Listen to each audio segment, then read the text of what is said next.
So I'm going to talk about passion for profit. And I'm a big advocate for this because I've realized all my projects that I've done in the last 4 years, even back into college years, probably 6 to 7, every time I've pursued some sort of a passion, I've gotten a return. So in life, you can go through, if you're always going through life with a take mentality, you go in a scenario of like, I need to take this, I want something for me, you probably won't reap the benefits of what you could by going with the give mentality. So always going in a scenario of like, give. What can I give this person? What can I give these people? What can I give this opportunity? And by that, the world will reciprocate in some way, shape, form, or another. It may not be in 5 minutes, it may not be an hour, it may be in 6 months, a year, but at some point it will reciprocate. So with my passion projects, I'm able to, A, fill my soul as a creative, fill my soul, and then that allows me to also fill my pockets, as they say. Because life's all about paying the bills, got to make money, you need to be financially successful so you can travel or do whatever you need to do. You need money to do those things. But if you can do it and get money by doing the things you love, why not go that way instead of selling your soul? So if I realized instead of selling my soul at the end of the day, so instead you're like, man, my job sucks or my line of work sucks, instead go with the happy attitude of always like, I'm really passionate. I wake up out of bed, I hit the ground running because there's a reason I want to wake up in the morning. If I can do that and get paid, then I feel like I'm winning, right? So I want to fill my soul up eternally with passion projects, stuff that aspires me to keep creating content, to stay in this profession. And for all these examples, I'm going to use video production because that's what my profession is, but this applies to anywhere in life, whatever you are passionate about. So with that said, let's move forward. I'm going to talk about this little graph that's going to show up often, this concept called maxing out your triangle. In everything you pursue in life, every project, we'll call it, all right, opportunity, something you're going to learn, anything, has 3 characteristics. You're either doing it for passion, the love, which is the heart. You're either doing it for financial gain so you can pay the bills, money, or the plus sign is learn something new, get new skill sets. And if you can learn to max out this triangle, you're going to live a full life, you're going to be really inspired, you're just going to keep moving forward. But if you start to realize that if you're shifting one way or the other, eventually you get some kind of burnout fatigue or you won't be happy doing what you're doing. For instance, if you're doing something for money, you've heard this a lot of time, like, oh, I got to do this work to pay the bills, right? If you keep that mentality, it's always going to be work that pays the bills. Well, if you're not feeling your passion, if you're not loving what you're doing, and if you're not gaining any new skills out of it, learning something new, how long is this excitement going to last, right? True or false, money brings happiness. Depends what you spend it on. It's probably the worst answer, but just kidding. Yeah, money you learn out. Someday you're going to wake up, and there's actually studies out there that show at about $75,000, your happiness rises with that, okay? So you're going to get really, really happy, keep making more and more money. Once you get to $75,000, anything you make after that, your happiness teeters off. It starts to dip. And the reason you start to find that out is because, especially speaking from experience, a single individual, if you don't have a family, $75,000 is quite a lot of money. You can do a lot of things with it. And you start to realize you can go on trips, you could buy the latest gadgets, you could buy the latest apparel. You can constantly consume stuff, or crap as I like to call it. And after that point, you start to realize that life is not, those things don't make you happy. It's immediate grasp, but you think instant gratification, these things are making you happy, right? You're getting a brand new outfit, you feel really sharp, but a week goes by, you're like, man, I want a new outfit because I see all these other people in new outfits. And starts to realize that, so the incline of money will not eventually make you happy, it'll teeter off. So what does life really come down to? What makes you happy? Anybody? Doing what you love? Anyone else? Ideas? Like surrounding yourself with people that are like, that make you happy. What about people? I think everyone needs people in their lives that they feel like supported by and who they can talk to and bounce off of. Can anybody relate to this? Yes, yes? Exactly. We need people. Life is all about relationships and friendships and connecting with individuals. And when I talk about work, we talk about like clients. We're working with clients, but really we're working with people. It comes down to the fundamental level of people, emotions. I feed off people. Whether you're an introvert or an extrovert, some way or another, you're going to feed off people, get energy from them. If you spend your whole life trying to seek a whole bunch of money, one day you're going to find, hey, I'm probably lonely, or my money is not buying real friends, family, and so forth. Like those authentic, honest relationships, friendships, they may not be there. So that's why there's that study, that curve, you hit $75,000 and it teeters off. Because money can only make you happy to a certain point. Life's about much more than money. So another little diagram there says skills, passion, but not making a lot of money there, right? So if I'm doing a project, I'm really passionate about it, I'm going to learn something new, but I'm not really making a lot of money. Now, the thing about society and the life we live in, you do need a little bit of money to live, maintain, whatever that dollar value is. So the idea is try to maximize your triangle, those three characteristics. For whatever purpose you go into a scenario, try to max it out. You know, if you're doing something you're incredibly passionate about it and you're going to learn some new skills, see if you can't somehow make a bunch of money doing it, right? And these examples I'm going to go into, some of my case studies, I'm going to speak all from past experiences. This was a great exercise last night while I was just pulling this all together. I got to realize how I went into a scenario with a certain perspective by giving. I gave, but somehow the world and the universe reciprocated, and on the back end it came out with a different chart, completely unattended. That's not what I was going for. Let's get into projects, your passion, whatever you pursue. At some point you need permission to start something, permission to start your art. And I realized the only permission you need is yours. The only person standing in your way from succeeding or starting something is you. Okay? And I remember going back to college. Actually, I'll get into that case study. Maybe I should get into that now.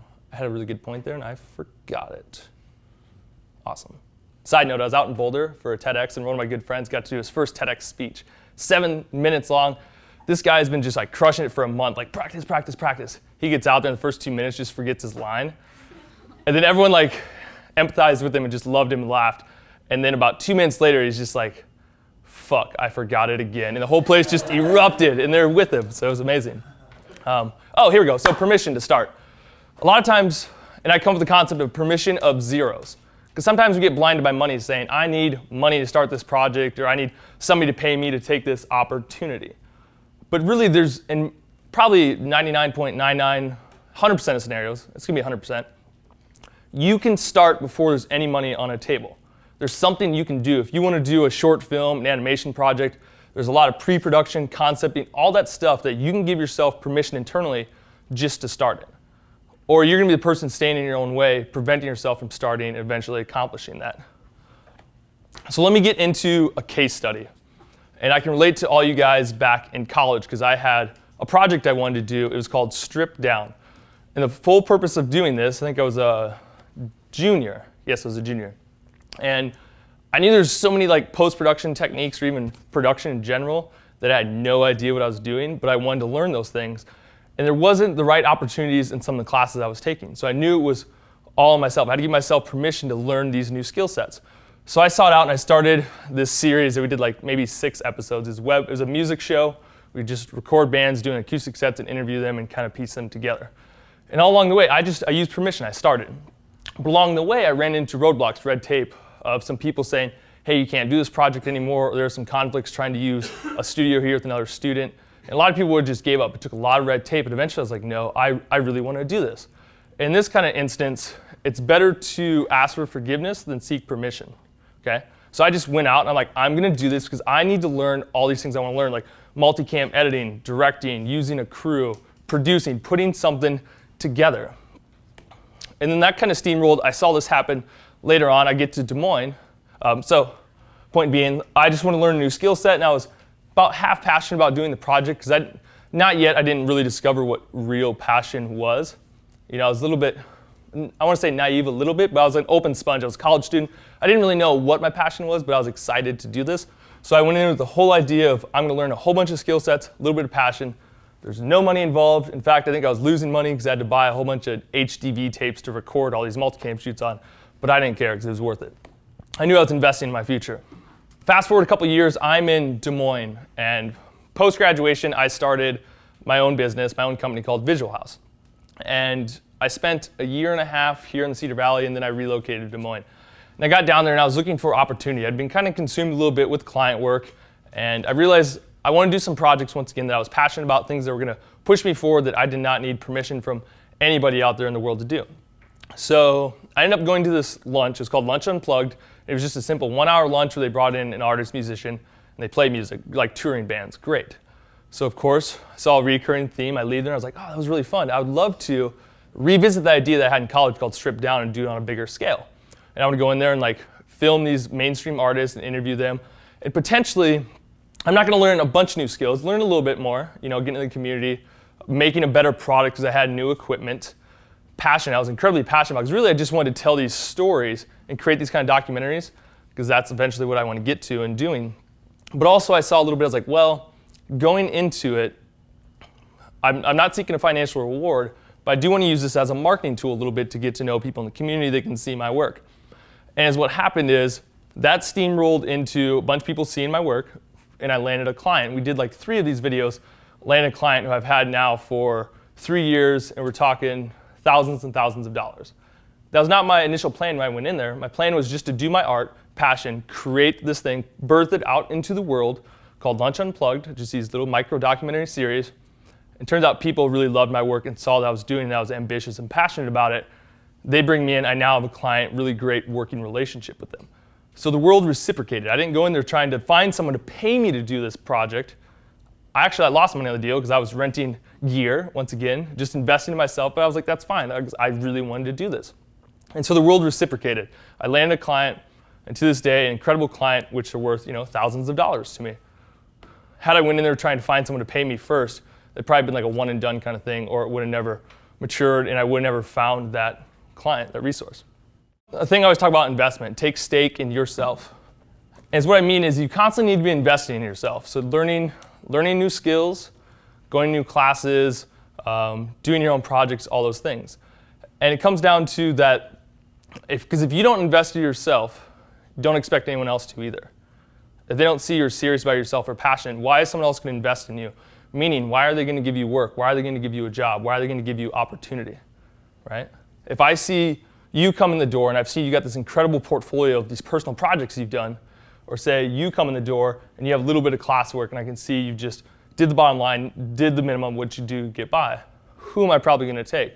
I'm going to see this gentleman over here is incredibly ambitious, right? He's been investing in himself, honing his skills, honing his craft, those things. Incredible thing about this is investment. When everyone heard the saying, it's not what you know, but who you know. Do you guys believe that? Everyone's like, yeah, so. Cool. I think it's broke up in like 3s, and there's another one in there that's way more important than either of those. And it's who you're willing to talk to. Who you're willing to talk to. So if it's what you know, you have a little bit of skill set, I would say that ranks probably like 20% important, right? Because you have skills, you can apply, give value to the world to somebody. Who you know, that person, you could probably maybe work with them. Maybe that's another 20%. Now you're 40% up on, right? People, relationships are the one who are going to give you opportunities. But it's who you're willing to talk to is really going to land you those incredible opportunities, right? In this era, there used to be the whole 6 degrees of separation. Anyone familiar with that concept? You can reach anyone in the world via 6 people somehow. Now it's literally down to like a 2 or 3 person degree because you have the internet, you have social media. I was just talking to a great friend of mine who started it's called William Painter. It's a sunglasses company out in San Diego. And they literally, I can't remember the star's name, but they have a celebrity now endorsing him. So they reach out to this celebrity, and it used to be back in the way to know somebody, to get someone, right? They simply found this person's Facebook or LinkedIn, tracked them down, sent them a message. Celebrity's like, hell yeah, I'll endorse this. It's a really cool product. They simply seeked out and reached out to somebody. I was recently, in May, I had an opportunity to go down to Vegas with one of my great friends and do a bunch of video for his company. And they flew in someone who I look up to, Andrew Warner from Mixergy.com. Anyone familiar with that? Mixergy is a podcast series of entrepreneurs. He interviews the most successful and like entry-level success entrepreneurs in the world, and they're just completely honest for like an hour. And they just give away incredible content. Like this stuff is worth millions of dollars, but you can get it for free. Incredible podcast. Highly intelligent. Andrew, he's a great guy. I look up to him. Well, so he came to this event, and I saw him, and I was like, oh my gosh, kind of a little bit starstruck. I would love to talk to Andrew Warner. But I was really busy. I was shooting like testimonials and stuff. And all of a sudden, Andrew's like, he was there for 2 hours talking with people, telling his story. He's like, all right, guys, see, I got to catch my flight back to San Francisco so I can walk the dog. And immediately, I was like, here's my opportunity. I didn't even think about it. I was like, I need to go say goodbye to him. but not really goodbye. I wanted to get a headshot of him because I'm a hobbyist photographer. I just want to get that photo, like, oh, I met somewhat of a celebrity in my life, a person who I look up to. I'd love to get his photo. So I run out to the hallway and I'm like, Andrew, flag him down real quick. He's like, hey, what's up? And I was like, hey, I would love to just get a photo real quick for the foundation, the project we're working on. He's like, yeah, absolutely. So I just shot this really quick, awesome photo of him. And then he was about to leave and I was like, Andrew, can I give you some feedback on something just real quick? And in this scenario, I wasn't looking to get anything from Andrew. I was just looking to give. Because about a year prior, I'd been on a road trip listening to his podcast, and something just struck me and it drove me nuts. I found in all of his edits, so one channel was hotter than the other as a stereo mix. So I'd find myself in my car turn it up, turn it down, turn it up, turn it down, constantly between the interviewer and interviewee. And I'm like, Andrew, who's ever doing your mixing needs to adjust these little things and fix them. And he looks at me and he goes, that shit pisses me off. Thank you. I was like, yes, gold. I was just being honest. I just want to give him straight feedback. And he's like, how much more of this stuff, you guys? How much more do you know about this stuff? He's like, let me get your contact, and I want to get a hold of you when I get back. So here's a guy who can be hard to reach at times, right? Incredibly successful, talking to people worth way more value than what I probably have to give at the moment. But here I just gave him an honest, quick piece of feedback. I gave. And now him and I were Skype buddies, and he's potential a feature in a documentary that we're pre-producing at the moment. But now I can just reach out to Andrew, and I do work with him. We've done client work. I'm like, that's incredible. It was just a simple scenario of courage. I decided to be bold, right? I was investing in myself, and I used the whole, who are you willing to talk to? I knew people that knew Andrew, but that wasn't going to get me anywhere. It was me just going around them and saying, having this moment of courage, 30 seconds, and talking to them.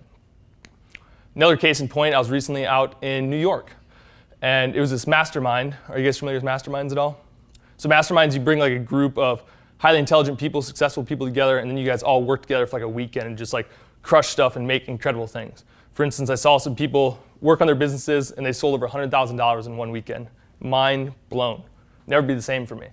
But anyway, so these people are working, and we're hired there as a video crew during the day to film lecture series.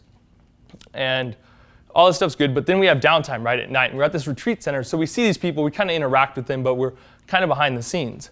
And my colleague Alex, who was out in New York with me working on this shoot, he saw this group was kind of struggling with something or whatever. It was a graphic they were trying to work on. So he peeked over their shoulder, and they were trying to scavenge the web just to find, they're putting together a landing page for a website. They're trying to find this one photo, and they had something. Alex kind of peeks, and he's like, hey guys, he's like, we can probably get something better. In fact, why don't I just try to work on something real quick? He just kind of butted in and interjected. They're like, yeah, okay, whatever, man, just go do your thing. Didn't really give him the time of day. Fast forward about a half hour, he comes back, and they're all psh, pens drop, everything's you just made this? And he's like, yeah, we have this skill set. Boom, instantly in with this group of people, highly successful entrepreneurs from San Francisco. And it turns out they were working on putting together an event called Leverage, which they take some of the top CEOs of all the startups, and it's a weekend retreat. People pay thousands of dollars to come to this, and they learn from these people.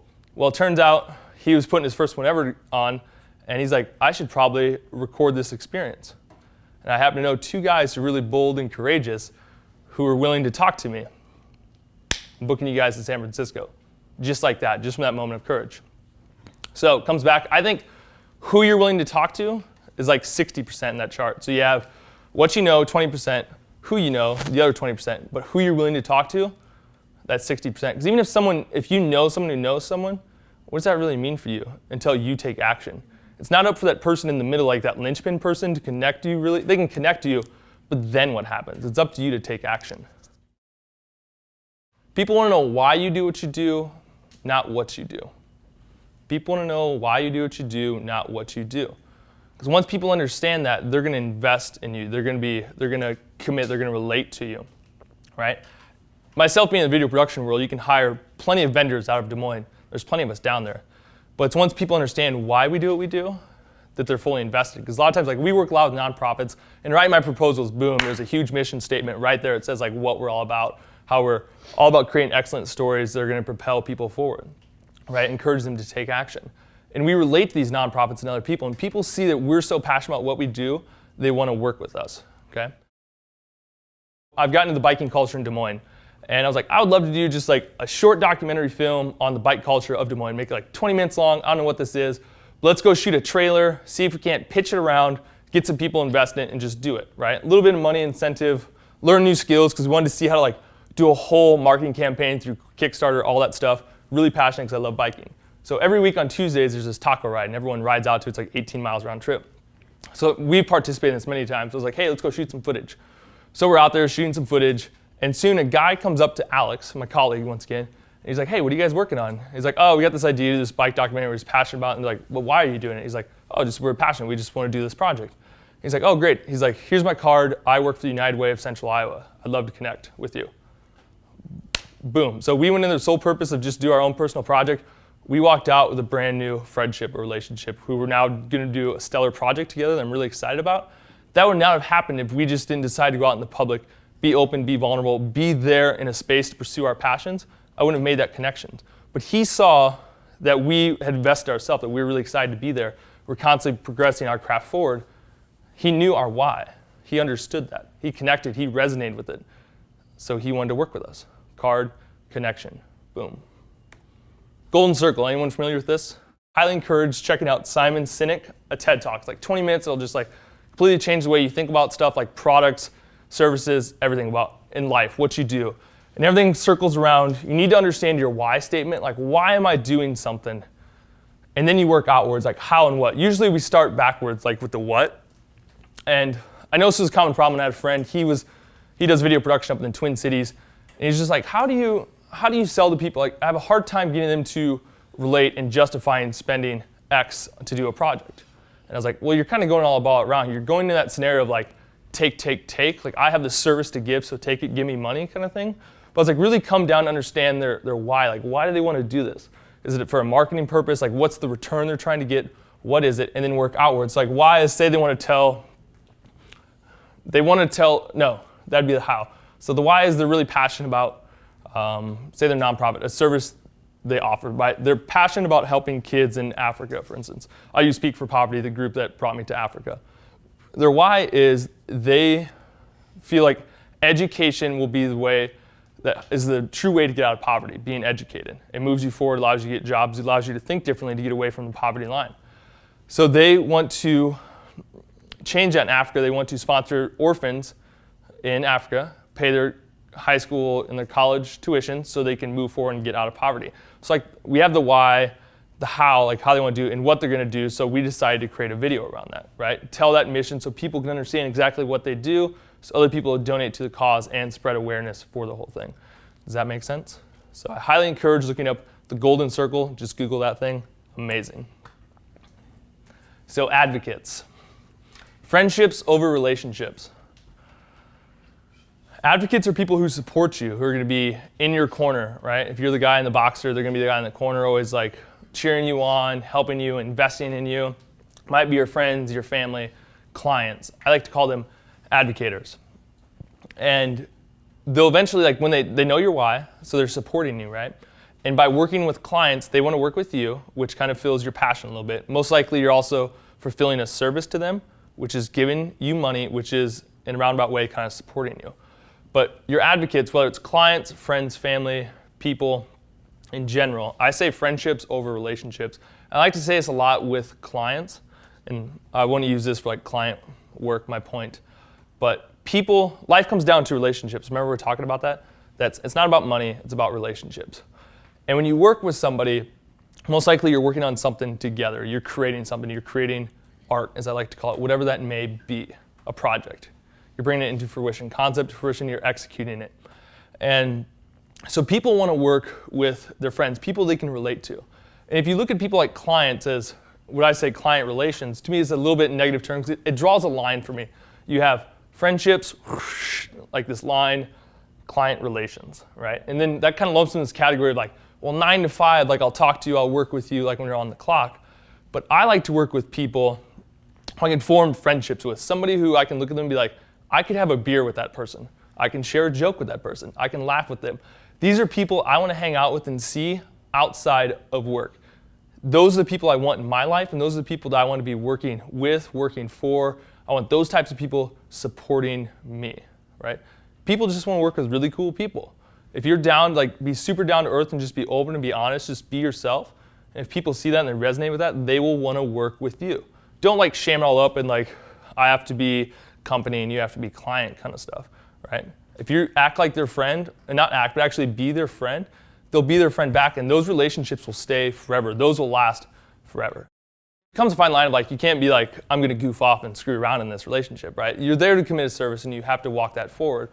But I realize I have to find the right people. If I'm not resonating and they're feeling that way, if they're playing kind of like a hierarchy role of like, I'm kind of above you, I'm higher than you, you're my client, it's probably not my best interest. Like, I'm not going to be able to fully commit to you. I'm not going to be completely passionate about this project we're working on, and therefore I can't give my best effort. And that's not fair to you.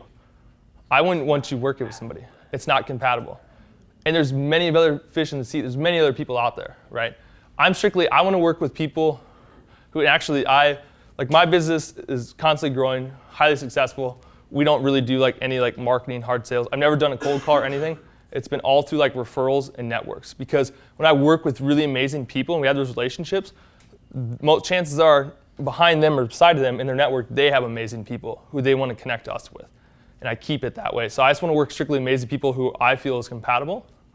And if there is kind of that line of trying to keep things more professional, like we might have some where there's more of like a professional kind of urge. That's just because of the company structure they're in, maybe. You have to respect that. You have to learn your place a little bit. But for the most part, try to be as friendly as possible. And I say this as well as, thoughtful things like a thank you card randomly to send to someone like a client or an advocate, a friendship, a friend, a family member will just make their day. Realize you're thinking about them. And I'm not talking like email. Email is cool, it's a quick note, but everyone gets hundreds of emails a day. When's the last time you got a handwritten note, a card? Super simple, right? It makes a huge impact on me. Every time I ever come home and I have one, which is like very rare, I instantly I'm just like wave of emotions, like this is incredible. And I want to give that back out to the world. I want someone else to feel that way because I know how I just felt, and I guarantee that person's going to respond the same way if I send them something. So I just want to give. I want to give. Most likely that will reciprocate at some point because they'll know that you were thinking of them, right? And they'll come back to you. Great question. Answer it? Yeah, that's a good point. Cool. Rewinding back once again in my story, 2.5 years ago maybe, I was looking to move to, these dates probably don't line up, I was looking to move to Des Moines. It's actually 3 years ago. Holy smokes, I've been out of college for a while. So looking to move to Des Moines, and I met this individual actually at UNI here called Mitch Matthews. And he puts on something called the Big Dream Gathering, which is an incredible experience. You go into a room and you give yourself the permission to put your dreams up anonymously on walls under different categories. And people anonymously go around and they write encouraging comments on there. They'll give you feedback. They'll give you connections to reach out to walk out to your dreams. And I attended one at University of Northern Iowa, and I was just like blown away by this. Mitch and I connected, and he was looking to do one of the biggest ones he's ever done in Des Moines. And being a documentary filmmaker, I was like, Mitch, I would love to like do something on this, like make some kind of video. I don't know what it is. It doesn't matter. Like I just want to be part of that experience because this story needs to be told, and you could use something to push this thing forward to make it bigger because I believe it deserves that. More people need to find out about and experience this because the more that do, more connections are going to happen, more dreams are going to happen. So I simply go to this Big Dream Gathering in Des Moines, learn some new skills. Of course, always progressing my skills is making documentary films. And this was a very short video. Run and gun, got some new gear once again, learned how to use it. I was super passionate about it. Money, really small money sign there a little bit because I think he paid for my travel expenses to get down to Des Moines, just like my gas and stuff. I didn't want anything else out of it. So while I was there, Mitch was like, hey, you should probably, here's some people to interview this gentleman. He's got kind of a cool story, so just sit down and talk to him. And that gentleman was Dane Maxwell, who, lo and behold, I wouldn't realize would become one of my best friends, my housemates, literally one of the most successful people I'd ever met. And looking at the guy, you'd have no idea, right? Dresses like jeans and a t-shirt, kind of slobby sometimes, just like super down to earth. Last person you realize would be incredibly successful. But I'm not talking success like finance either. I'm talking about like personal, like in his own self, like empowerment, emotions, those things. He got all this stuff under control and like seeking those bigger things in life. And this guy, I didn't expect to go into that Big Dream Gathering to make a bunch of money out of the deal, whatever. But I, boom, landed a connection that would like, it's probably, you can't really see it, but it's really corner to corner. Completely feels my passion. Met one of the most incredible moving people in my life, has the biggest impact. And financial has been incredible because we also do a lot of work together. I never anticipated that. I went into that scenario, once again, giving, and it reciprocated. Passion. Discover, define, pursue. So first you need to discover your passion. Right now you may be in limbo and may not know what that exactly is. Okay? You may not have reached it. Sometimes you got to experiment a lot, like do a lot of different things to feel like what really compels you and moves you forward. For instance, I thought my passion was, when I discovered it, I thought it was like video production. I was in college, like, oh, I found something I could make a career out of. But I didn't realize later on that I'd fully discover it, and that was creating impact of like kind of through documentary. I wanted to create work that actually compelled people, inspired them to take action. Recently I realized, and this was, so once I discovered that, I defined it. I watched this documentary, 108 Degrees South, and afterwards, for like a couple weeks, I just had to tell everybody about it.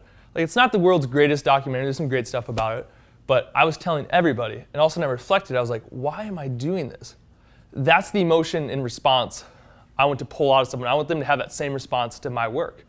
So I feel like my value that I bring to the world is to tell incredible stories, work with organizations, to do that too, so when people see it on the back end, people view it, it compels them, inspires them to get up off their chair and constantly be telling people or take action in some shape, form, or another. Right? I want to create evergreen content. But eventually, then that's going to benefit those organizations more and help the world's kind of purpose. So that's how I was kind of able to define my passion. And of course, you need to constantly pursue it. I don't want to, at first when I was writing this out, I was like, follow. It's like, follow your passion. That just kind of sounds like you're blindly following something, like just dragging me along kind of thing. But if you actively pursue it, like seek those people, yes? I just want to say one of the things that you're so good about is communicating your passion. Yeah. So I think that's such a key Yeah. in what you're saying. Thank you. Communicating. That comes back to my why. I want people to understand why I do what I do, not what I do. And so if you can resonate to that, people are going to work with it. So thank you, Bettina. Thank you for that. And the pursuit, so you have to be pursuing it. Let people know your why, but pursue those opportunities. Pursue your life's work, that passion, whatever that is.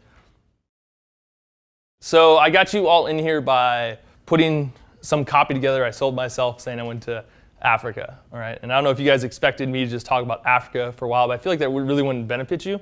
I'd be happy to talk with you afterwards, or we probably have spare time. But I was working on, once again, passion project. I wanted to do a series. I'm like, I need to keep honing my skills. And I want to work with entrepreneurships because I love entrepreneurs, and that's also becoming a huge passion of mine. Because entrepreneurs can change the world incredibly, right? But anyway, so I was like, I'm going to make this thing called Think, Make, Ship, and it's going to be like a monthly micro documentary, like 10 minutes long on the internet. We had these big ambitions to do 12 of them. We did 3 of them. Regardless, we created them, and it was amazing. Some of my best and favorite work to date. But simply, we put a lot of time, effort into these things, did it completely for passion and learning a whole bunch of new skills, like learning new editing techniques, learning new story techniques, stuff that I hadn't really thought about before about how to truly communicate a story. And so I went in there with that complete vision, absolutely no money. We were not going to make any money from this thing whatsoever.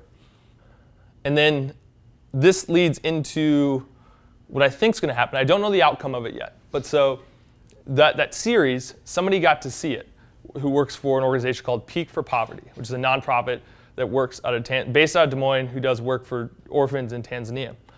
And he reached out and he's like, hey, I really love your work. Like, why do you do what you do? And I was kind of telling my ambitions. Here's the purpose of why we're doing the project. And really, I was like, I want to be a storyteller. One of my big dreams is to travel internationally and work in organizations to tell their stories. Well, he's like, lo and behold, I run this nonprofit, and he's like, let's work together. Let's make this happen. Okay. So I simply created this art. I put it out there in the world, and the universe gave back. I didn't go in for taking. I gave.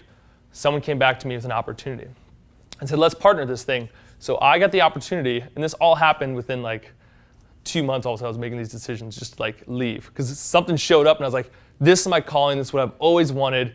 I don't need to think anymore about this. I'm signing up. So what we did is, part of the story is they every year do an international hike up Mount Kilimanjaro, which is the 7th summit on Africa, the world's tallest mountain, Africa's tallest mountain, the world's tallest freestanding mountain, meaning no other mountains are around it. And so they organize a group hike every year, and then proceeds from that go back into their movement, as well as they organize states hikes as well. So I was like, well, first off, I had this bucket list that like 6 months ago to hike and climb Kilimanjaro. So I was like, check, I'm there, right? And I get to travel and do like international documentary work. Check, I'm there. And so we kind of partner up, and so far I've made no money out of this deal whatsoever. That was not my purpose. In fact, we even split some expenses on this, but for the most part, 90% of my expenses were paid, right? I just had to go to Africa and like hang out for 5 weeks. live in orphanages, relate to these kids, hike Kilimanjaro, just like I had to pinch myself like this thing was actually happening. Very humbling, you know. And why I drew this second chart up here, it's kind of hard to see the purple one, is I believe when all this stuff is done, we're finished creating all the content material, in a roundabout way, the world, the universe is going to come back with just incredible opportunities. They're even like higher up above, which is just going to be like payday. I'm not seeking payday, but I bet you a lot of money comes from those things. Just judging by my track work and how I work with passion projects, simply going in and see how the world reciprocates and comes back to me, I'm excited for it. You know, that's not what really compels me and moves me forward, but I estimate like that'll happen.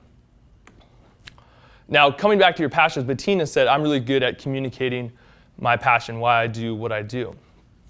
And I was working with an individual, and we got talking about this, the guy from Mitch Matthews from the Big Dream Gathering.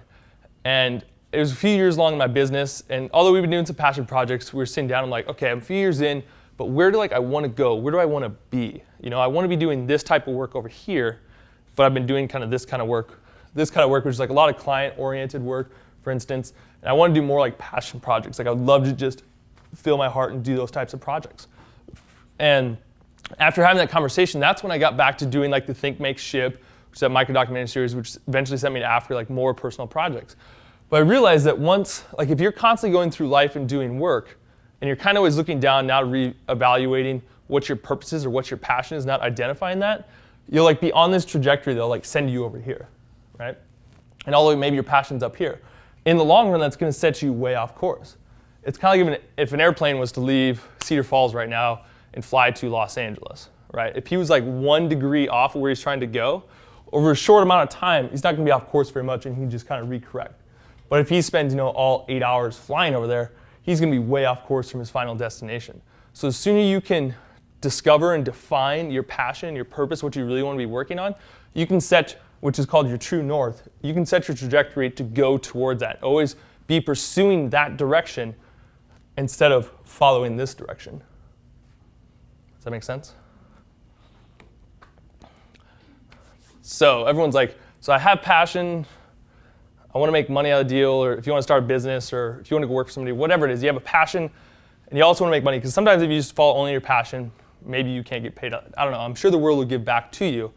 But the point, Chris Guillebeau wrote this book called The $100 Startup, and Chris writes a blog called The Art of Nonconformity, and he spent 10 years traveling to every single country in the world, and just an incredible guy. But he came up with this concept. Right here, you have your passion, what you're incredibly passionate about, which is like your true north, and then there's what others care about, so what other people in the world need, right? So I look at, this is how I monetize my passion for filmmaking or video production, create this business called Visual House. I realize I have this art, and while most of the time we want to do passion projects, we also have a skill set we can offer to other people, right? Not completely just selling ourselves, because we still have to be somewhat committed passionately in the project. But so if you overlap those two areas, your passion and what others care about, you're going to be able to find a little bit of a common ground. And that's how you can secure a lot of work right there. You can monetize opportunities. Okay. Passion, pursue and stay true. I talked a little bit of concept that I was like, does it sound like I'm just getting lucky all the time?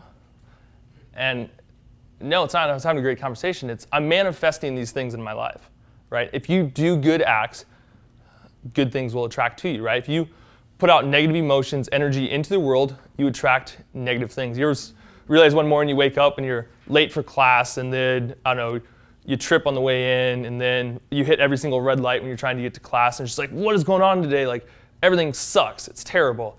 So you're putting out, and then people's perception, like, you walk around with this bad attitude, like kicking rocks and stuff, and you're hustling to class, and you're like, man, why is everyone else so pissed off? Everyone just seems grumpy today. It's because you're projecting this negative energy, and the world is just a mirror. The mirror reflects right back to you, like what's going on. So what you're giving off, you're going to receive. And so why I say this, like I'm manifesting what's happening in my life because I'm giving off good energy, good vibes, but I'm giving off my passion. I'm giving things that I want to do, and the world is reciprocating back with opportunities to me. Okay? So go back and manifest, and the whole give and not take. So by doing that, define your passion, pursue it, and stay true to your passion as well. Thank you. Keep going.